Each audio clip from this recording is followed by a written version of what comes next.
And he's Bruce the Blog, and he's back with us. And he's Bazzo, and I'm already interrupting him, which is a real reversal of roles. And you're watching Bruce the Bloggo's Bazzo. Good evening, everybody. Tonight, it's business as usual.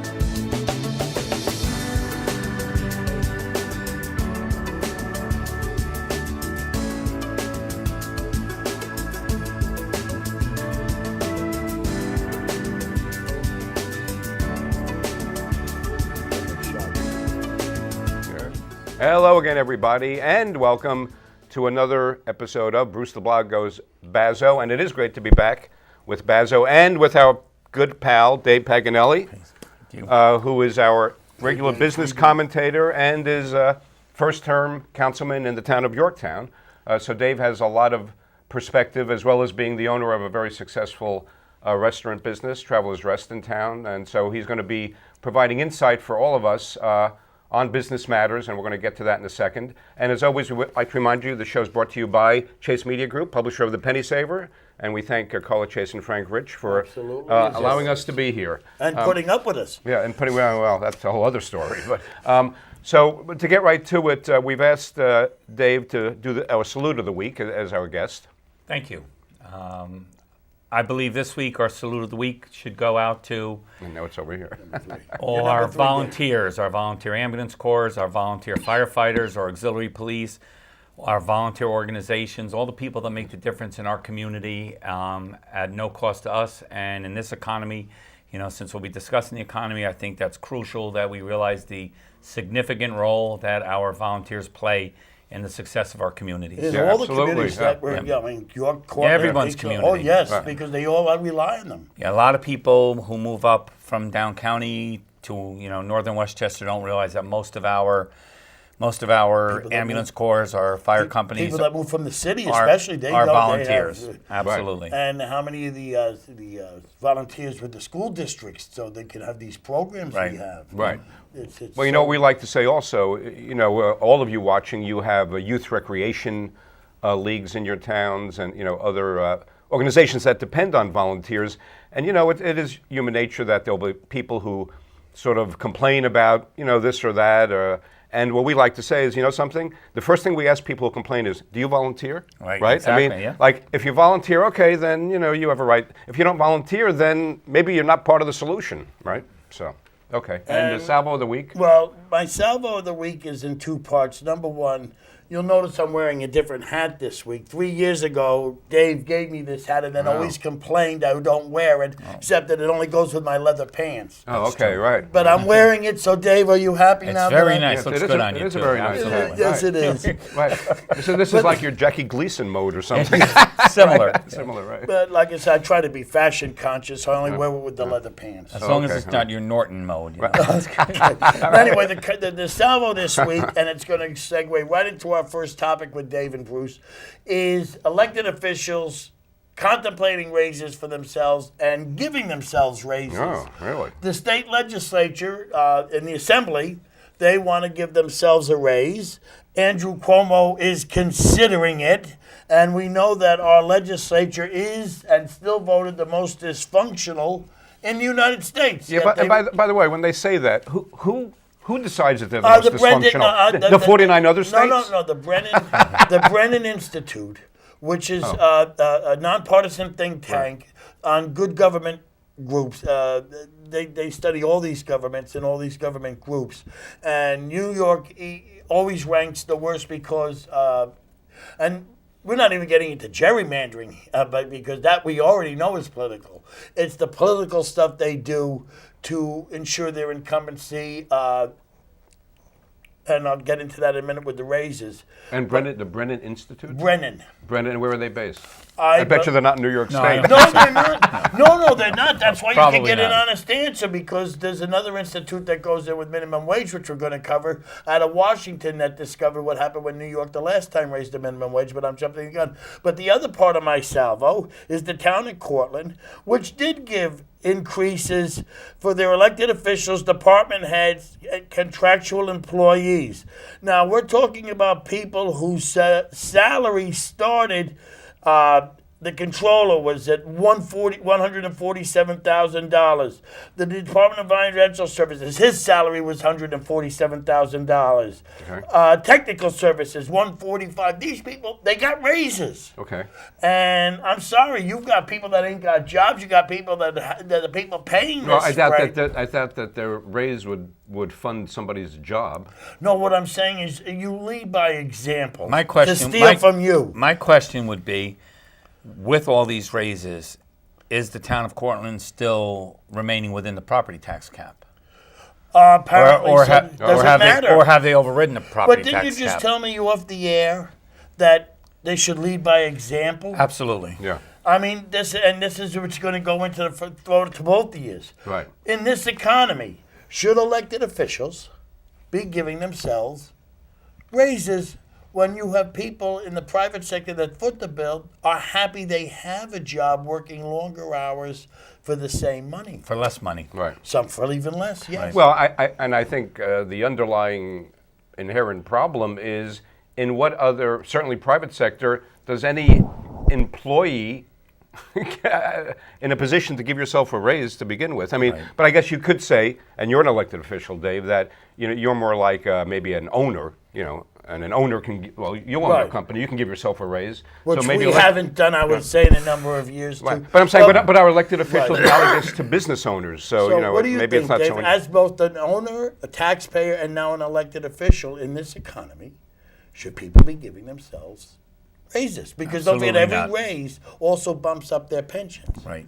I think what's killing America today is pension and healthcare obligations once a person retires. I mean, that's the most Right. devastating effect on local economies and on Yes. state economies and on federal economies. That's why you've got towns going out of business. Right. Would you ever have believed 10 years ago that cities would declare bankruptcy? They're Right. declaring bankruptcy because they can't meet their pension and their health care obligations because they have so many retirees. It's like the Social Security pyramid. It's upside down. Right. There are not more people at the base supporting those at the top. Now there are more people Right. at the top being supported on the shoulders of very few. Right, exactly. But the thing is that you hear the argument, and Linda Puglisi made well, they haven't had raises in 2 years. They deserve it. I mean, how do you feel? I mean, as a businessman, not as an elected official, as As an businessman. elected official, I don't feel that in any way should this be a time for people to take a raise Right. in government. I think you need to lead by example. I think, I've often said that if everyone from the president on down, every single, and we've had bloated government for so long, it's absurd. Right. We probably, if you were to look at the numbers, the amount of people we have that are now in the government sector compared to the public sector is absurd. In New York. And, Right. and if each of those people were to take a 5% reduction Right. in pay, it would be a substantial Right. incentive to the economy. And that happens in the private sector. That happens, salary reductions and furloughs, where you have Right. basically forced vacations where you don't get paid. Right. Well, Yeah. you see it. You say to somebody, if you have, even in a restaurant, if you have 4 people working in your kitchen, and you say, look, we're going into 3 very slow months. I need everybody to take a week off. Right. That's what you do. Yeah. Right. Period. I mean, you do what you have to do to I have a survive. couple- Right. Government makes their own rules. They decide for themselves, and the public really has very little to say about it. They don't have to run a public referendum to give themselves a raise. They just vote themselves a Well, raise. exactly, and that's what I was saying before. Is the public has nothing to say. Forgetting the question about whether they should give themselves a raise in this case, should they even be allowed to vote themselves? Should they even have that ability? And again, if you're going to use the analogy that elected officials are like business owners, and a business owner is an employer who can give himself a raise. But I don't have to tell you, Dave, a lot of business owners will say, I'm not taking a salary, as we go. Yeah. A lot of people I speak to are suffering. Right. Yeah. And so this brings us to the second part. And this has been in the news. You have heads of nonprofits that receive taxpayer dollars that are giving themselves salaries that are even more than the governor makes. You both had children in the school district. Yes. You have superintendents that make more money than the governor. Andrew Cuomo wants to cap the nonprofits at $199,000 a year, but he mentions nothing about superintendents again. Well, the problem is anytime a consolidation law or anything comes out of Albany, and I think what a lot of people don't realize when they get their tax bill, and they say, I remember when I was running for office and I said to someone, if I can cut your taxes by 10%, would you vote for me? And they said, absolutely. I said, so what are your taxes? And they said, $12,000 a year. I said, all right, I'm going to save you $120 a year. And they said, no, it would be $1,200. I said, no, right. 10% of your tax bill goes to your town, all right, in our town. Yeah, 90%. 70% of the tax bill to 74%, depending on where you're living, goes to the school district. All right, so the majority of taxes are school taxes. The unfortunate thing is the last law out of Albany, which I think was March of 2010, stated that with respect to consolidation, you could consolidate local governments, you could consolidate police departments, you could consolidate volunteers. Now that, Lord knows, we do a lot better with paid firefighters than volunteers, because you show me a way that somebody gets paid, we could save us money over someone who does it for nothing. That's a simple business, philosophy. Everything with the exception of county government, state government, and school districts. Correct. So your school districts are essentially like an entity unto themselves. Untouchable, yeah. Well, totally untouchable. Right, well, this is what I wanted, because Andrew Cuomo was the impetus behind, as Attorney General, this consolidation, exempting the school districts. And now we're talking about salaries of people on the dole, and he's not going after schools again. And then Greg Ball was only on the show a few weeks ago admitting that the most powerful force in Albany is the school teachers' unions. And everybody, both aisles and the governor, are scared to death. And I think therein lies part of the answer to your question, Bazzo, which is, Andrew Cuomo was nothing if not very deliberate and, cunning, and he's a consummate politician. I think he probably feels he first has to get support behind the scenes and work the back channels before he's going to come out publicly. I just want to read in this article on his budget. It touches some of the things we've already been saying.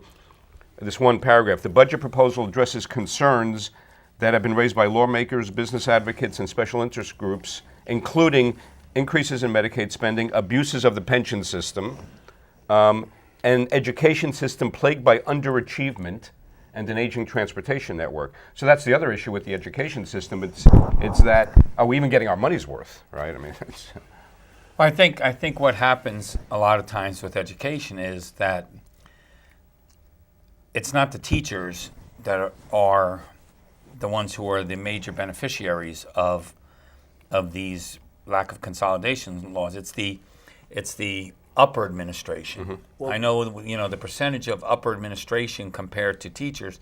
It's for what an administrator gets, you can hire four or five new teachers. Well, this is what I wanted to bring out. It's not just the superintendents that make all this money. You've got their administrators that are making more than our legislators, who have to handle a lot more people than these administrators. So you're right about it being top-heavy.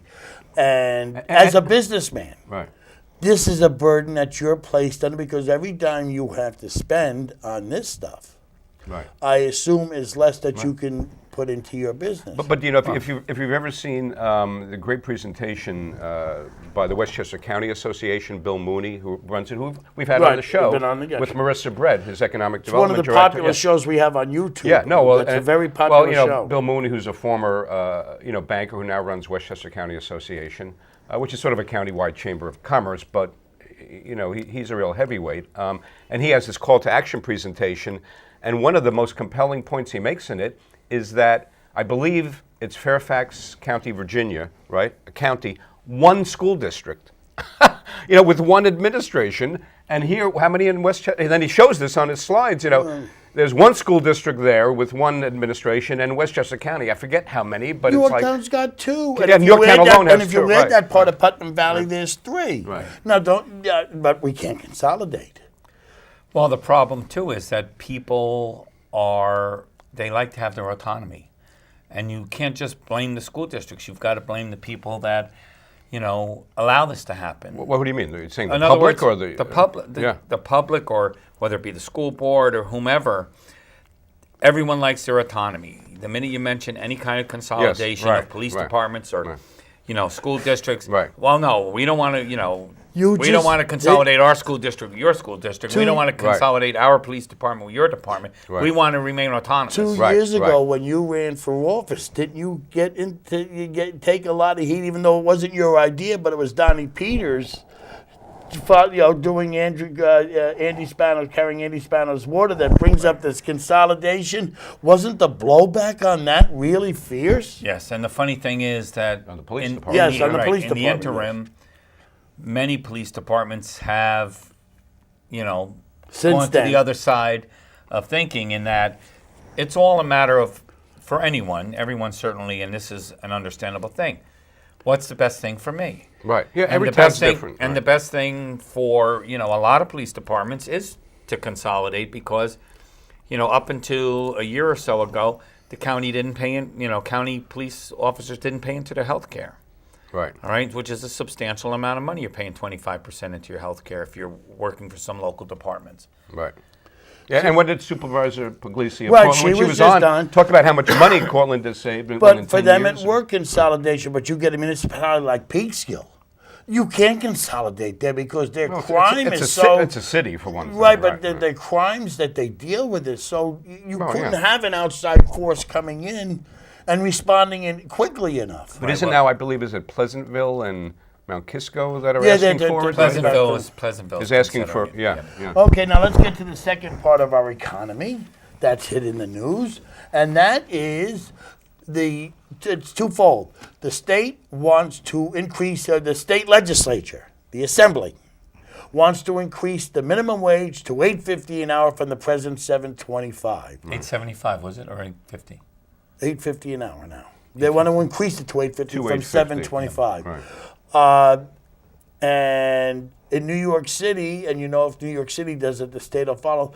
They want to mandate a living wage to any business that gets any kind of government assistance of $10 an hour without benefits, $11.50 with benefits, and 9 paid sick days for any business with 20 or more employees, and 5 paid sick days if you have less than 20 employees.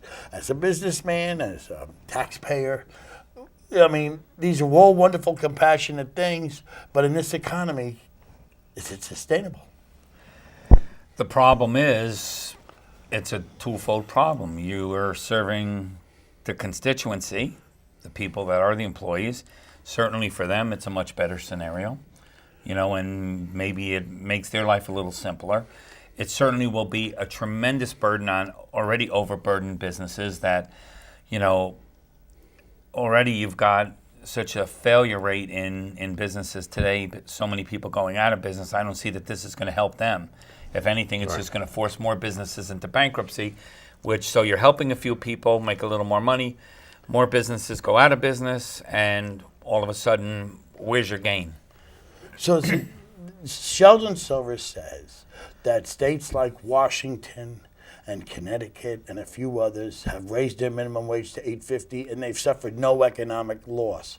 States like what? Washington State, Connecticut, he mentioned a few others, but just surrounding states that raised their rates to $8.50 have suffered no economic loss. And Yeah, but what's their unemployment rate? What is their, what do they pay on unemployment rate? What did they have an MTA tax up until this past quarter being the last time we had that? I mean, New York, you can't compare New York State to any other state because we're taxed beyond belief. That's we have more taxes than you'd have to have a book the size of War and Peace to be able to just list them. Well, And this how does he define economic loss? That's a pretty vague term. That the hiring still maintained at the hiring didn't go down, and I'm saying, but what about? And I'm saying to myself, what about the other laws that New York has? Because New York ranked 48th in unfriendly business with Jersey being the worst, and thank God that Jersey's where it is, or else we'd have the most unfriendly business climate. So it's not just the minimum wage. It's the plethora Right. of taxes You can't that we're isolate subjected exactly. to. You can't isolate I that. mean, you must deal with One how many metric. inspectors from different things, from heat to plumbing to food. How many of these people do you have to pay licenses to? Rough ballpark figure. Liquor Authority, Health Department, food permit, New York State inspection, boiler inspection. Those are I don't county and state, right? So those Right. are two separate inspections. Yeah, I'd say probably half a dozen or well, more than that, more probably than 8 or 9. Okay, right. And each one, and some are redundant, and each one costs you money. Well, the problem is every time they come in, they cost you money because, just a prime example, last year, after being in business, our business has been there since 1876. We I have. didn't know you were that old. I am. We have a. Happy birthday. Thank you. We have a well water supply. We have never had a positive bacteria test in the history of being there. Yet, someone in Albany decides to change the designation of our facility because we are close. Our well is within 500 feet of a tributary to the reservoir. So we go from a groundwater to a groundwater under direct influence, which now means I have to put in a full chlorination system, okay, and monitor it every day. So not only am I worried about running a restaurant, now I've got to run down and take turbidity tests and chlorination tests, and I got to keep a log, and it costs me over $10,000 to put the system in.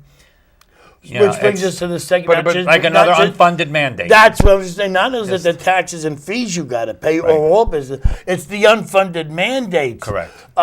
Which is what I classified as my column that'll be out, is the new tax you and I as business people have to pay, repaying the federal government the money New York State borrowed every time they extended unemployment benefits. Right. And I'm saying to myself, oh, this was a wonderful, you had that in the rate on Social Security. Oh, we got to do this before Christmas. All these people are going to lose their benefits. And nobody told you who was going to pay for the dead thing. And it turned out we had to pay for businesses it. pay for it. But you're saying, so what you're saying, Dave, is there was no history or indication that it was unhealthy to begin with, no, right? it was just a designation. And they didn't even talk to you about it first. And the unfortunate thing, it was 5 or 6, maybe 10 places in Westchester that got this change in designation, and a lot of them were big facilities, hospitals, things like that, where they have water treatment people there to begin with. So it really wasn't a big burden to What them. I'm saying Right. is But nobody to a small talked to you business, about it was a this big first. burden. You were just told you were moved. Oh, You yeah. weren't asked for your opinion. You weren't Oh asked. no! That's They right. don't ask you your opinion. No. No, I'm just saying they just asked for your money. they just said so. And like I said, that now we have to pay this unemployment tax, which again is money that you can't spend on inventory. I mean, how can New York still, and even with this governor, say how they're changing business the friendly, how they're climate? business friendly, Yet, have you seen any improvement of the government's, New York State's treatment of business that would lead you to believe that New York has become? Well, we eliminated the MTA tax, which was good. Which is positive, yes. I got to say that's for me that's $3,000 a year, which is great. Yeah. But now we're going to make it up in paying up back the unemployment. So it really, I find what happens in politics, and it's a learning curve for me. But it's like give with one hand, take with two. But Right. but do you? Right. But They is give the it- impression that all right, we're eliminating the MTA tax, but we're going to, we've extended unemployment benefits, and we had no funding for that, and now you're going to have to pay for it. Right. Right, And what yeah. I'm saying is that are you being uncompassionate, if that's a word? I think survival. By saying it's being by saying survival. when the discussion was happening about extending the unemployment insurance, to say no, because number one, we have to pay, but we can't collect it as owners. Right. That's and you can't collect workers' comp either, which is I know. I mean, if you think about it, you're an owner. If you fall and break your back, you're done. Right. You know, the incentive to own a business has become less and less year after year since when my gauge of when this recession started was about 2006. Right. Now, it's just so prolonged that it's unbearable. Now, our director has notified us this is your segment on Yorktown because you just had a couple of things going on this week in town. Yes. And I'm going to turn this over to my co-host, who is more up to date on this than I am, because he is a host on a separate show with Yorktown Supervisor Michael Grace, which is shown when? Well, it's shown on Yorktown Government TV, which is Cablevision 20 and Fios 33, and it's shown several times during the week. And actually, Councilman Paganelli will soon be doing a show as well. But one of the phrases called. We have. Well, the word. It depends who you ask what it's called. That's true. He'll tell you one thing. I'll tell you another. Anyway, seriously, go ahead. I think we should keep it a secret. I think we should keep it a secret Until we. Yes, okay. I think it'll be. I think what we're looking to do is a very different format than what's been done in the past. Perhaps with a live audience and audience participation, and almost like a Q&A, with the public, and have people be able to speak their piece. Yes, I mean, I think now it's a great point, Dave. I think there's no reason, especially in this day and age of YouTube and video is really an inherent part of the culture, that a government channel TV show can't be as exciting as a reality TV show. Really, look at how exciting our show is. Yeah, that's right. Well, there are worse. Right now I'm not looking. Oh, thanks, Dave. Now, I want to step on this segment in 1 second. I want to ask him the same question I asked Darren. I'm glad we're talking about Yorktown. Yes, we are. We are? Yes, because it was the same question I asked Darren. Last time you were on the show, you were neither sworn in nor sworn at yet. Now you are. How does it feel? Are you surprised? Tell you what, I feel great. I think that everything that, my campaign was very unique in that I put in writing all the things that I wanted to accomplish. Yes, right. And I am going down that list trying to accomplish those things now. Right. I wanted to recognize volunteerism.